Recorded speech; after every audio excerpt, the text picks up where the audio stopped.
All right, let's talk the Daytona 500. As you can see, I'm super pumped for the race. I got my Daytona jacket on, even got my Daytona shirt on. That'll certainly bring us good luck on Sunday, right? Well, that's what you're going to need, come race day is luck because Daytona, especially the Daytona 500, recently has just been nuts in terms of wrecks, chaos. Overtime finishes in expecting nothing less, Sunday for the race. So it's Saturday evening. I just got done putting the sheets. So I was like, hey, I'm gonna hop on, record the video, get it out for everybody, and just super excited for tomorrow to come around. So hopefully you guys had a good truck race, Xfinity race. If you just follow us on YouTube and you're like, hey, you didn't put content out for that. Well, make sure you follow us over on X. It's at Fast Cars FM. We always, not always, but if we can't get a video out, which is usually sometimes difficult to do, um, usually we'll post the spreadsheet so it's on X. So just make sure you're following us over there. I'll try to help you out. But if you're coming from X and you're on YouTube now, hit the subscribe button. We're only about 100 subscribers away from 1,000. It's been our goal since day one to get there. So help us get there, please. But liking, commenting, sharing, retweeting our content allows us to reach more people. Then hey, if you had a good weekend, you just want to say thanks, show your appreciation a little bit more. There's a couple of links there in the support tab for tips. We've already gotten a handful, this year, so it's been, greatly appreciated. So thank you guys for doing that. So when we talk about the Daytona 500 from a DFS standpoint, what do we want to focus on? What should we be mindful of? Well, first and foremost, it's the Great American Race. It gets a ton of coverage, hype, media, marketing. Uh, we don't have the Millie Maker, unfortunately, this year, 500K, which would still be, very nice. Odds of, that tournament's kind of ugly, but hey, there's a big prize up for grabs. So this race usually gets a lot of DFS entries, a lot of people playing. And some people are more educated and knowledgeable on it than others. But really what you want to do is really just focus on place differential upside. A lot of the thing that you're going to hear, as you read articles or listen to other, content creators is this stack the back strategy. And what that means is basically, hey, a bulk of our drivers, four of our drivers, five of our drivers, maybe even all six of our drivers, we want a majority of those drivers to start in the second half of the field. So you can kind of determine what your cutoff point is. Is that 20th? Is it 25th? Is it 30th? On back and really just try to focus a bulk of your lineups, your core plays, in those areas. Doesn't matter who the driver is, it doesn't matter the equipment, the team. It's all about, place differential upside. And why do we say that? Well, it's a drafting style type of track. So if you watch the dual races at all, you can kind of see they race in a pack. One driver rarely gets out front and leads like a bulk of laps. The fast laps kind of get distributed evenly throughout the field. So really the only way you can really score points is finishing position and place differential upside. The dual races, they get a little bit more chaotic than we normally see. But the Daytona 500, typically we see a lot of accidents, wrecks. Hopefully I'm sure the fuel mileage racing will come into this at some point, which is always, boring somewhat, but it only takes, one instance of one driver making a mistake or getting into another driver or getting loose. And then before you know it, we have the big one and multiple drivers are spinning, wrecking, and DNFing. They're going to be out of the race or running multiple laps down. And then hopefully will allow our plays in the back, to move forward and score well. So, that's really what you want to do. Salary doesn't matter. The other thing that kind of goes into it, mainly for tournament purposes, is ownership. So we'll do the driver by driver breakdown here in a minute. You'll see there's could be some plays that are very chalky. A lot of people are going to go to those plays. It's very easy to click on them. But what are some plays that we could potentially, pivot off of, or some plays that we may can't come in maybe 8% lower owned or 12% lower owned that have similar upside to those really chalky plays, just as a way for us to get a little bit different. And that way, we're not duplicating, hopefully, as many lineups. So first thing you're going to see is, the interest levels here on, column F. Really, anyone starting in the top 10, I'm really not too interested in. And then as you move on further throughout the field, our interest levels are going to go up, which again ties back to that place differential upside strategy that we want to focus on. So, Denny Hamlin, really, really good at super speedway racing. The problem is he starts eighth. The other problem is since he's Denny Hamlin and it's a super speedway race, he's going to get ownership. So I don't want to play Denny Hamlin. I know people are going to play him, even if he wins the race or gets a top five finish. Yes, he's going to score well, but there's still a chance, there's going to be multiple other drivers in the field that will still score better than him because they just offer more place differential upside. So for those reasons, he's not a, focus play for me by any means. Kyle Larson starts right in the mid pack, so gonna be way more interested in playing Larson than I am Hamlin. Larson doesn't always get the results on the super speedway races, which might keep some of his ownership off of him. Um, Again, not really a target play, but where he starts, he's in our player pool. So if you're building multiple lineups or running projections or anything, Larson I would include in that player pool. Ryan Blaney, kind of similar to Denny Hamlin. I would rather play Blaney than Hamlin, but I'm still going to lean Larson over Blaney, and because yes, it's really about that the grid, the starting position. But Blaney's super popular too. He's going to get a lot of ownership. The issue with Blaney is he starts 16th, so he does give you more place differential upside than Hamlin does, but still in general, he gives you, there are more negative place differential, possibilities for Blaney than there is, him moving forward. So if he gets caught up in a wreck or an accident or just doesn't finish well, like that's really going to hurt your line, based off of where he starts. Logano's even worse. Not as bad as Hamlin, but he starts 10th. Again, really, really good at super speedways. That's why he's priced up here. DraftKings knows that, these guys are good. They're going to be up front. They're some of the favorites to win this race. But starting 10th is just too risky for DFS purposes. Say Logano wrecks out and finishes 35th. That's not a good day versus a driver that maybe starts 38th and he finishes 35th. That's not really a good day either. But that doesn't kill your day because you're not getting all those negative place differential points that Logano is, that has starting this far up. Chase Elliott starts 17th, kind of the same thing as Blaney, mid pack, popular guy. A lot of people play the Daytona 500 slate. He's going to get some ownership. He's in the player pool though, but not really a target play.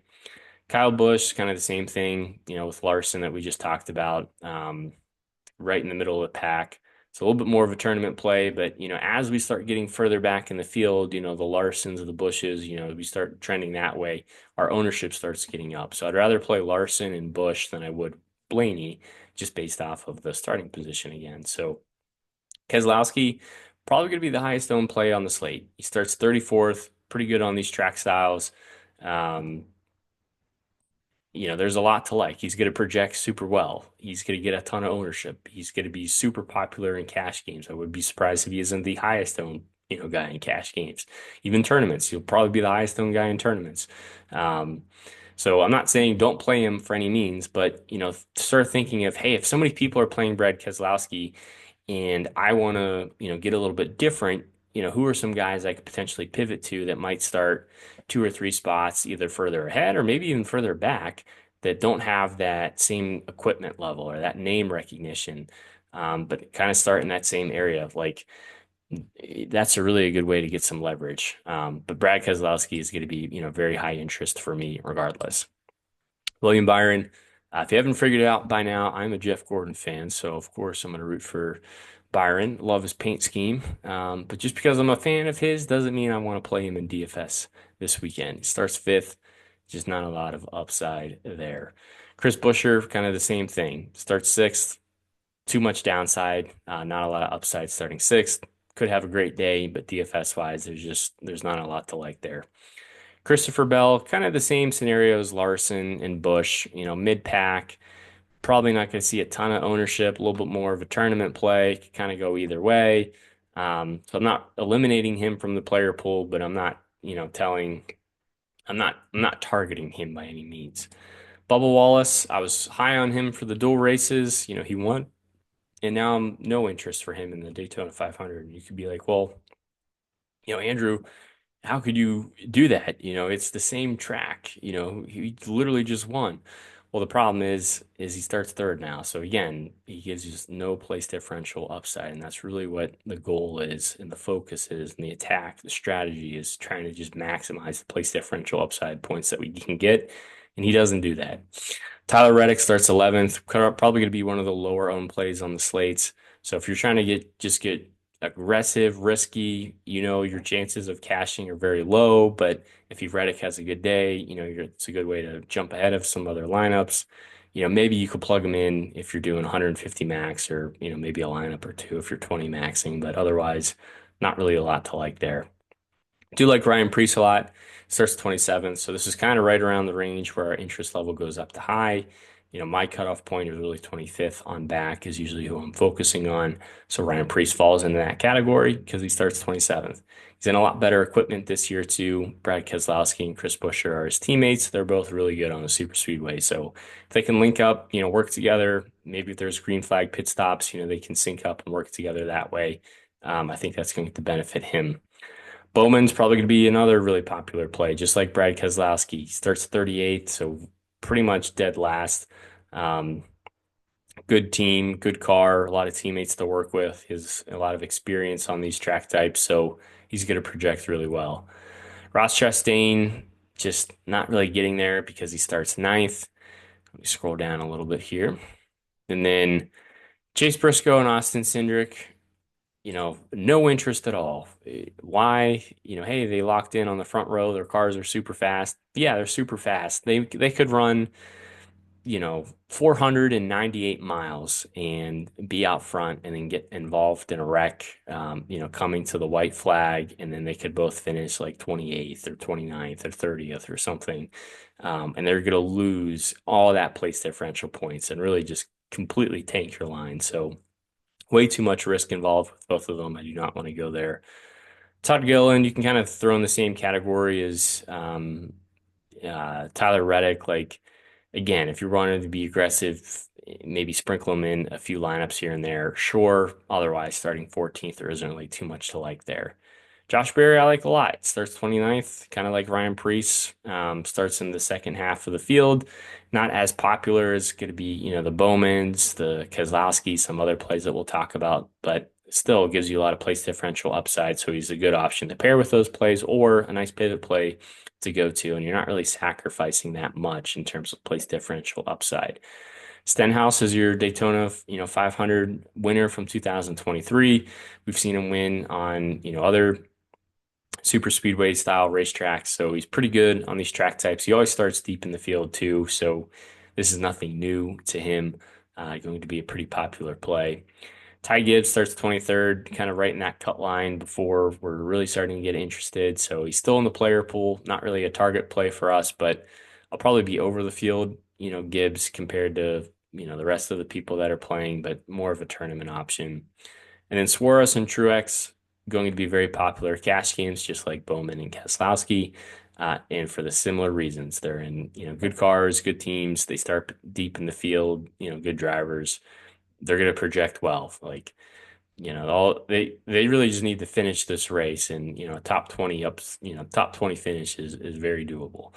Um, but again, for tournaments, we know how high owned they're going to be, and it's like, Suarez or Truex could get involved in a wreck, and it could be an early wreck too, where maybe, you start 39th, you finish 35th, you start 36th, you finish 40th. Like, think of how much ownership those guys are going to have. So, for tournaments, if you're fading one of those guys, or, maybe the field's 40% on them and you come in at, 20%, like, boom, you're already, gaining some leverage in that regard. So, it really just comes down to what chalk plays work and which chalk plays don't work. That's usually what really kind of tilts the slate one way versus the other.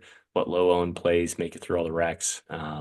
It's part of the fun of watching the race all unfold. You got Michael McDowell starting 25th. That's kind of like right on that cut line for me. So he's like medium slash high interest, but I put him at medium because again, I'm still getting those high interest guys more than I'm getting the McDowell, but a lot of upside there. Allgaier, pretty cool to see to make him, make the race. Really cool for Junior. DFS wise, starts 19th, so kind of tough to get there. Not super interested. Austin Dillon, same thing with Todd Gilliland. Again, if you're just being aggressive, trying to get different, maybe you could plug him in, but he's not really going to project well. Gregson's another guy, kind of like Josh Berry, Ryan Preece. He starts pretty deep in the field, probably will still get, some good ownership, but might not see the same ownership levels as, those other chalk plays that we talked about. AJ Allmendinger usually runs pretty well at the super speedway races, but starts 13th. So it's just, again, it's hard to feel confident or feel good about putting one of those plays in your lineups. It can work, but again, just not a lot of upside there. Haley and Hocevar are pretty much the exact same play. They're in the same equipment. They pretty much start right next to each other. Haley will probably get a little bit more ownership than Hocevar just because A, starts a little bit deeper, and B, Haley's been pretty good on the super speedway, tracks. He has some pretty good history there.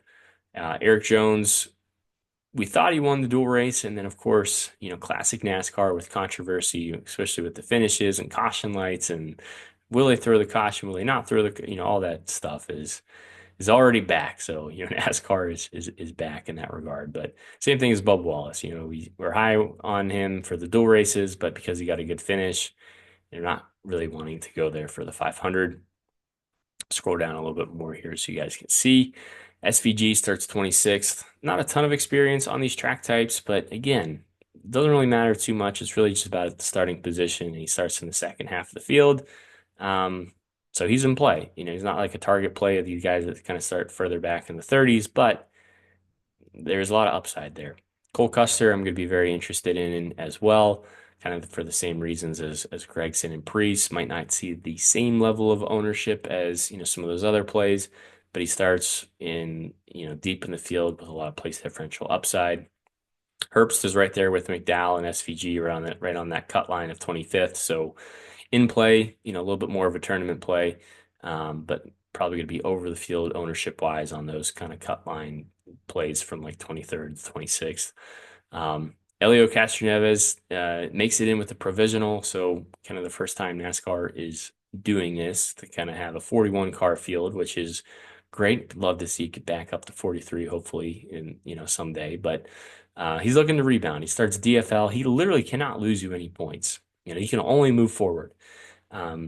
He just needs to survive this race. Even if he just runs around in the back all day long and avoids the wrecks, avoids the chaos, like getting a top 20 finish for him is very doable. And he's in a track house car, so we know this car has speed. He has some teammates to work with. John Hunter Nemechek, probably going to be pretty low owned. Again, a little bit more if you want to get aggressive for tournaments, maybe you can go there. Zane Smith, I like him a lot. I think he'll be, popular, but maybe not as popular as those shock plays that we talked about, just based off of who he is and, the equipment that he's in and his price. But he starts 37th, so a lot of place differential upside there. Corey LaJoie starts 12th. Normally, we would have interest in LaJoie at, these style of racetracks, but starting 12th is tough to get behind. So again, if you want to be super crazy and aggressive and you think he can get like a top 5 finish or something, maybe you can plug him in, but that's pretty hard to envision. He could get involved in a wreck and finish 25th or 28th or something. That's really going to hurt your line. Now, Jimmy Johnson, yes, he has been just terrible in the next gen era, DFS wise, but he starts 40th, so very similar to Elio Castroneves. He just needs to run around, and if he can just run around and survive, getting a top 20 finish is very doable and potentially even higher. And even if he doesn't, he starts so far back in the field that even if he wrecks out, you still have a chance of cashing because he's not hurting your lineup versus these plays that start further forward, like Ty Dillon. If Ty Dillon wrecks out, you're toast. So for those reasons, no interest there. And then you got Cody Ware. So typically, a lot of people are afraid to play these types of plays. Really, the super speedways are the places that you want to be playing these guys. So it'll be really interesting to see what his ownership comes in at because he starts 28th. So, typically he starts even further back in the field. So I think him starting 28th will probably keep his ownership down. But we've seen plays like this score really well in the past. So who knows? Maybe his ownership will be, 6, 7%. Maybe it'll be 3%, 2%. I don't know. We'll have to wait and find out. So, but that'll do it. I'm super excited to, just for tomorrow. I'm hoping the rain holds off. There's nothing worse than rain shortened races. But yeah, NASCAR is back. Fast Cars, Fast Money is back. This feels great to record the video, get it out to you guys. So best of luck building lineups. Hope you guys have an awesome, race day. Enjoy Daytona, and we'll catch you next week.